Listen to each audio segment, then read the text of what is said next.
Welcome back. All right, news of the day video for all you fine people on the internet. I think this is take 15. I don't know. This is the brain fog. This is the dizziness as well that I'm feeling today. Second day of being sick, and it just sucks. Anyways, we'll start at the top of the board. Steve Staios, general manager of the Ottawa Senators. He wants Ullmark to feel comfortable before getting into serious extension talks. They do want to keep Ullmark around. Goaltending is one of the reasons they missed the playoffs this past season. You may believe it is the prime reason they missed the playoffs this past season.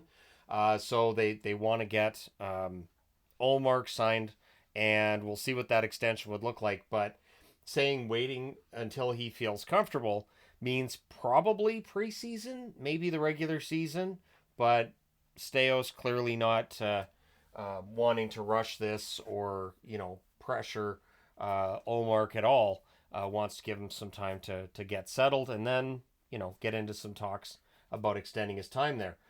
Steve Staios also saying the team's considering tryouts. So we'll see who they sign to a tryout. It is professional tryout time of season, meaning that you bring a player in. They don't have an actual contract with the team.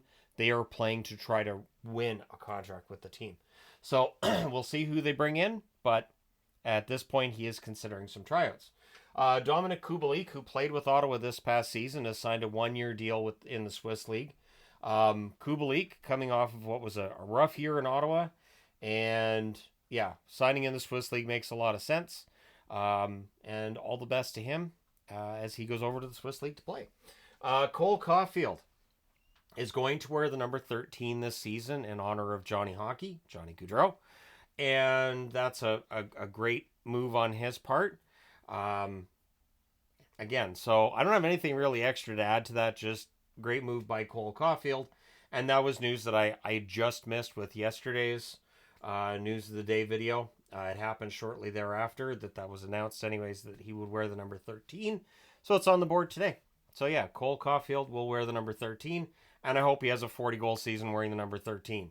And then he decides to keep it. So at any rate, I of course this is something too, going back to the meetup we had this past weekend, and I didn't wear any of the jerseys that have my name and number on it because my number has always been 13, and I felt like with what happened with Johnny Hockey that I couldn't wear the number 13 this past weekend. I just couldn't do it. So yeah. Number 13 has more meaning right now than usual. The Candlelight Vigil in Columbus will be tonight at 7:30 Eastern in front of Nationwide Arena. So if you're in the area, by all means, if you can attend that, I would think that would be good. And it's been announced as well the entire team will travel to the funeral for Johnny Gaudreau. I would not be surprised either, and I haven't seen it. I would not be surprised if the entire Calgary Flames team is going to be going as well. Clearly, Johnny Gaudreau meant a lot to a lot of people, and so this is a process that everybody's going through. And of course, the question that gets asked too is, so what is the NHL going to do this upcoming season? Could we see a commemorative patch for Johnny Hockey? We'll see. I think this is something still the NHL's working through, as well as even for us as fans working through this. So I think Columbus and Calgary have done a good job so far of dealing with this, and I have no doubt that they'll continue to do so. Jacob Trouba is trending on Twitter, but what's funny is this is one of those things that when something trends, that you kind of have to get back to the source of it. So the source of it seems to be one account that says, hey, on opening night for the New York Rangers, let's all boo Jacob Trouba. Trouba, of course, blocked a trade. At least that's been the rumor, that he blocked a trade. And so the Rangers probably would still prefer to trade Jacob Trouba if they could. But at this point in time, he's going to be a Ranger for this coming season. He may very well get traded next summer. But I don't think booing a veteran player on your team on opening night sets a good precedent. The interesting thing, too, is that then I see all these posts of, see, this is how Ranger fans are, and they just turn on their players. No, I don't agree with that either. There are reactionary fans in every fan base that will have the worst possible take on things. So I'm not going to go as far as to say, well, Ranger fans, this is just how they are. I'm also not going to say that um, that any other fan base is like that either. There's the brain fog. Anyways, so don't boo Trouba on opening night. Just don't, because he's going to be there for the whole season. So it's going to be awkward for the next 40 games after that, because he's going to remember.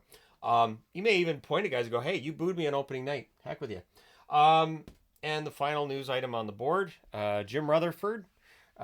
He confirms that the team's looking at depth and goal.